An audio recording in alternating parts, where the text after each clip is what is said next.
it's like sort of like the three-headed dragon meme, but in reverse, where it's like this is the one that's actually the serious dragon, and the other two are a little bit goofy. But this is a character that can do a lot, and against Samus, there's a reason why he wants to play it. You want to get in, and you have the rushdown potential of this character. You don't want to sit back and like just throw shot puts the own time. You just want to go in. This is like Light Fox. Yeah, the extremely dangerous part about V-Brawler that we've learned recently too is, besides the fact that that shot put accuracy was pretty good. So good. Oh, dude, come on. No, I'm just kidding. It's the beginning of the day. It's what we want to see.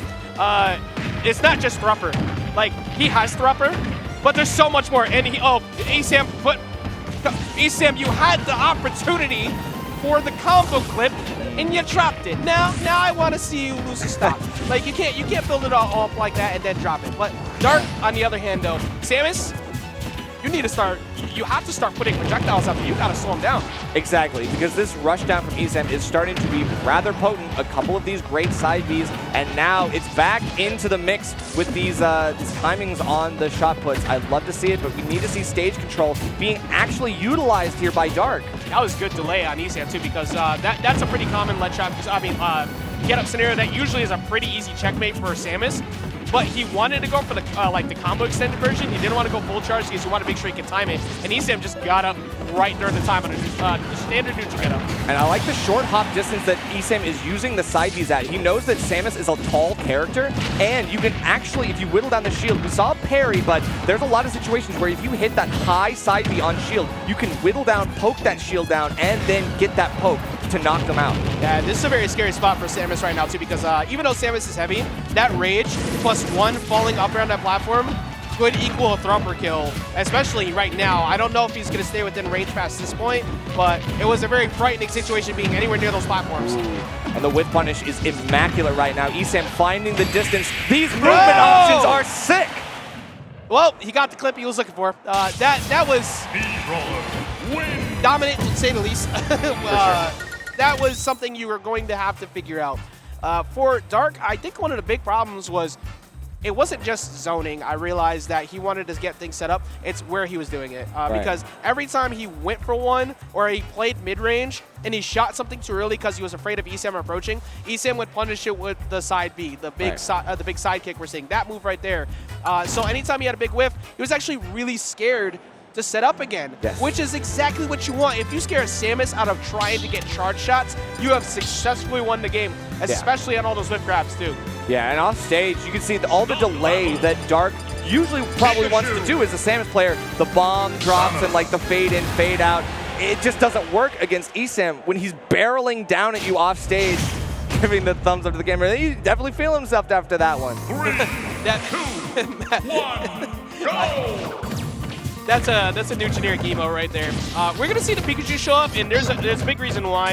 A, he could be doing it just to warm up, but B, I think it's more because Smashville is now showing up. If you give Pikachu Smashville, you are crazy. But also, the reason why is because it's the shortest distance you need for a ledge trap. Normally, that's a bad idea against Samus, but this Samus hasn't established to you yet that he's been able to do that. So take advantage of that and go Pikachu. Right, and I don't know what Dark's game plan is here. Does he want to like try to stuff out the Pikachu options, or does he still feel scared? He does not seem to be. The game plan was Dark was fully prepared and ready to fight the Pikachu, and he didn't get it game one, and the Pikachu showed up, and all of a sudden, he is here to play. That's right. Uh-oh, still looking for good spacing with that fair. He's not going to find it here. Magna Hands get him back. Great angle on that quick attack. And now stuffing it out. I love it. Dark is actually getting the recovery options caught out. Dark quite literally fully prepared for the Pikachu. That's exactly what I'm seeing here. This man said, who's on my bracket pad? Oh, Esam? Oh, free Sam. That's what I see. Is that Pikachu looking free? But let's see if he can figure this out, because Esam, after one stock like that, will start to turn it up. And so far, he's had a little bit of trouble landing. Yep. And now gets the landing hit of the dare. Remember, you got to hold that all the way through. And sometimes the shield is small. You're going to get hit by it anyway because it's going to tap the tippy toes. You got to be careful. You got up into that. It happens to everyone, even the best of them. You see that range, you feel so comfortable with wanting to swing, but Esam spaces it out and makes sure he gets you in that spot. And now that damage has been somewhat minimized, but he still has a 71% lead. For sure. And so far, this is a lead that he can work with. He just got to find the right punishes on the platform. Esam's got great shield discipline. He's going to get that drag all the way down, but he actually goes too low. He doesn't get the finisher. I'll take a punish on stage any day of the week for still being alive after that. Don't be super aggressive in these situations, though, because Pikachu will take advantage, and he does it to him twice. Luckily, it's Samus, so he's not just yet. Right. And got aggressive with that recovery, too. That was very solid. Okay, actually the delay, the slow fall, and the wait, because it doesn't want to get caught by another one of those Trump setups. That's what Esam looks like he's trying to build for.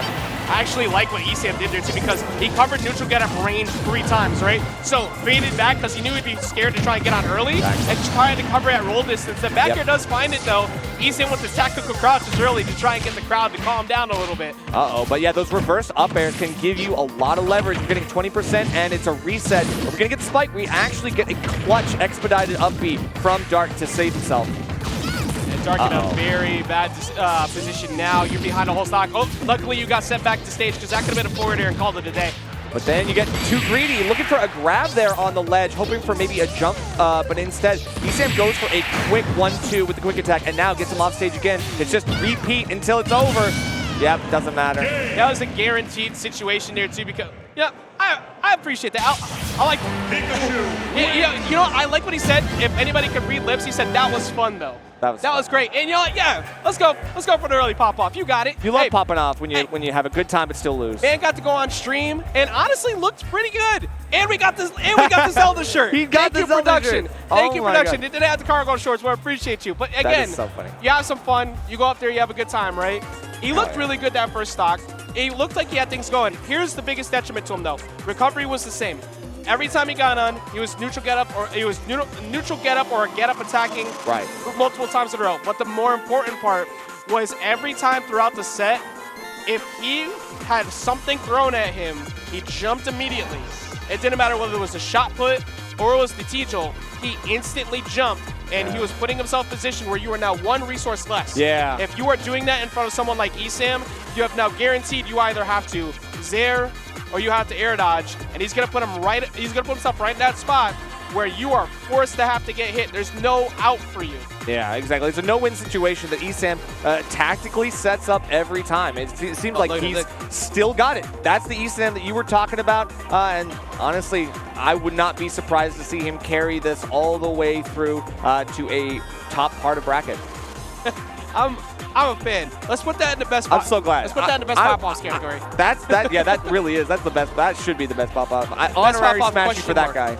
Let's go. Yeah, honorable mentions? That's right. Honorable we can sneak it in by side. It's later. Which, speaking of which, if anybody hasn't seen it, the Smashies are happening tonight, where all of the yearly rewards are given out. It's a traditional thing here at Super Hosted Smash by Coney. By Coney, not me. So that made me laugh really hard. Because you were on the graphic. I got like 4 people who messaged me. It's like, hey, congrats on hosting. I was like, what? What are you talking about? And then it was just me with the picture of the trophy from last year. Yeah. And I was like, oh, all right, well, now I'm going to run with this. Yes, I am Coney. That's in me. fact, I got a little bit tanner, but, you know, I am indeed. Looking good, Coney. Yeah, looking good, Coney. Good, Coney. I mean, I do have a TV behind me on my stream setup, so I'm Spanish Coney at this point, I guess.